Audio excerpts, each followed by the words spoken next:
India Pak അതിർത്തി പങ്കിടുന്ന 4 സംസ്ഥാനങ്ങളിലെ മുഖ്യമന്ത്രിമാരുടെ യോഗം ജയ്സാൽമീറിൽ ആരംഭിച്ചു. കേന്ദ്ര ആഭ്യന്തരമന്ത്രി രാജ്നാഥ് സിംഗിന്റെ അധ്യക്ഷതയിലാണ് യോഗം. അതേസമയം പൂഞ്ച് ജില്ലയിലെ നിയന്ത്രണ രേഖയിൽ വീണ്ടും പാക് ഷെല്ലാക്രമണം.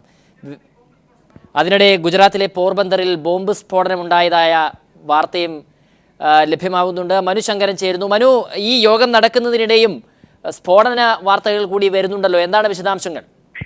സ്വരാജ്, ഇപ്പോൾ ലഭിക്കുന്ന വിവരങ്ങൾ ഗുജറാത്തിലെ പോർബന്തറിലെ നാവിക ആസ്ഥാനത്തിന് സമീപം സ്ഫോടനം ഉണ്ടായതായാണ് ലഭിക്കുന്ന വിവരങ്ങൾ. വലിയ ശബ്ദത്തോടു കൂടിയുള്ള ഒരു സ്ഫോടനമാണ് നാവിക ആസ്ഥാനത്തിന് തൊട്ട് സമീപം ഉണ്ടായത് എന്നാണ് അറിയുന്നത്. ഇത് സംബന്ധിച്ചുള്ള കൂടുതൽ വിശദാംശങ്ങൾ ലഭ്യമായി വരുന്നതേ ഉള്ളൂ. ഇന്ന് പുലർച്ചെ തന്നെ രഹസ്യാന്വേഷണ വിഭാഗം മുന്നറിയിപ്പ് നൽകിയിരുന്നത് 6 അംഗ ഭീകര സംഘം പാകിസ്ഥാനിൽ നിന്ന് നിലവിൽ ഗുജറാത്ത് തീരത്ത് എത്തിയിട്ടുണ്ടെന്ന് രഹസ്യാന്വേഷണ വിഭാഗം മുന്നറിയിപ്പ് നൽകിയിരുന്നു.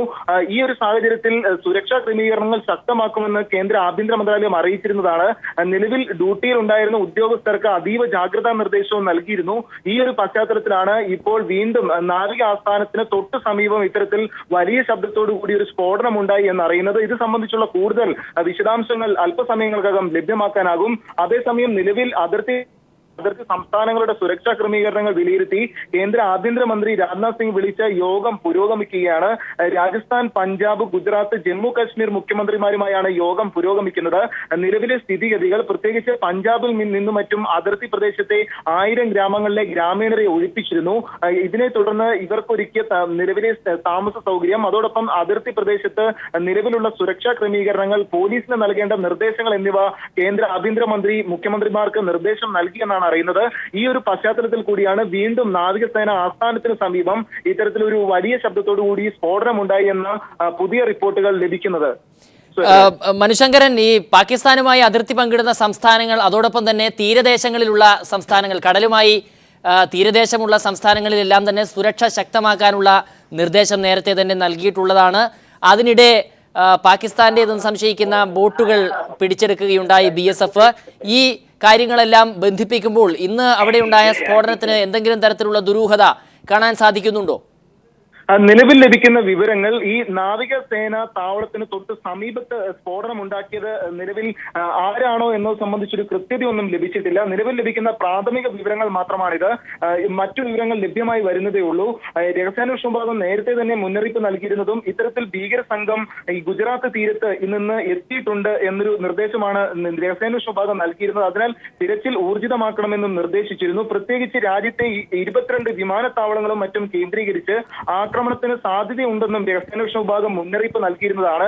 കൂടാതെ മെട്രോ സ്റ്റേഷനുകൾ, റെയിൽവേ സ്റ്റേഷനുകൾ, രാജ്യത്തെ സുപ്രധാന നഗരങ്ങൾ എന്നിവ കേന്ദ്രീകരിച്ചും ആക്രമണത്തിന് പദ്ധതിയിടുന്നു. പ്രധാനമായും അതിർത്തി സംസ്ഥാനങ്ങൾ കേന്ദ്രീകരിച്ചും ആക്രമണത്തിന് പദ്ധതിയിടുന്നു എന്നായിരുന്നു രഹസ്യാന്വേഷണ വിഭാഗം മുന്നറിയിപ്പ് നൽകിയിരുന്നത്. ഈ ഒരു പശ്ചാത്തലത്തിലാണ് ഇപ്പോൾ നാവികസേന ആസ്ഥാനത്തിന് സമീപം ഉഗ്രശബ്ദത്തോടെ ഒരു സ്ഫോടനം ഉണ്ടായി എന്ന ഏറ്റവും പുതിയ വിവരം ലഭിക്കുന്നത്. നിലവിൽ കൂടുതൽ വിശദാംശങ്ങൾ ലഭ്യമായി വരുന്നതേ ഉള്ളൂ. പ്രാഥമികമായി ലഭിക്കുന്ന വിവരങ്ങളാണ് നമ്മൾക്കും ഇപ്പോൾ പങ്കുവയ്ക്കാനുള്ളത്. നിലവിൽ എന്തായാലും ഈ രാജ്യത്തെ 22 വിമാനത്താവളങ്ങളിലും അതീവ സുരക്ഷ ഒരുക്കിയിരുന്നു. കർശന സുരക്ഷാ ക്രമീകരണങ്ങളും മറ്റും പാലിച്ചു മാത്രമാണ് യാത്രക്കാരെ പോലും അകത്തേക്കും മറ്റും കയറ്റാറുള്ളത്. ഈ ഒരു സാഹചര്യത്തിൽ കൂടിയാണ് ഇപ്പോൾ നാവികസേന ആസ്ഥാനത്തിന് തൊട്ട് സമീപം തന്നെ വീണ്ടും ആക്രമണം ഉണ്ടായിരിക്കുന്നത്. നേരത്തെ ബാരാമുള്ളയിലെ സൈനിക കേന്ദ്രത്തിലേക്കും അതോടൊപ്പം പിന്നീട് നിലവിൽ പൂഞ്ച് സെക്ടറിലെയും മറ്റും സൈനിക കേന്ദ്രത്തിന് സമീപവും ആക്രമണത്തിന് ശ്രമിച്ചിരുന്നു. ഇന്ത്യ മിന്നലാക്രമണം നടത്തിയതിന് പിന്നാലെ ചില ഭീകര സംഘടനകളെ മുൻനിർത്തി പാകിസ്ഥാൻ തിരിച്ചടിക്ക് ഒരുങ്ങുന്നു എന്നാണ് രഹസ്യാന്വേഷണ വിഭാഗം മുന്നറിയിപ്പ് നൽകിയിരുന്നത്.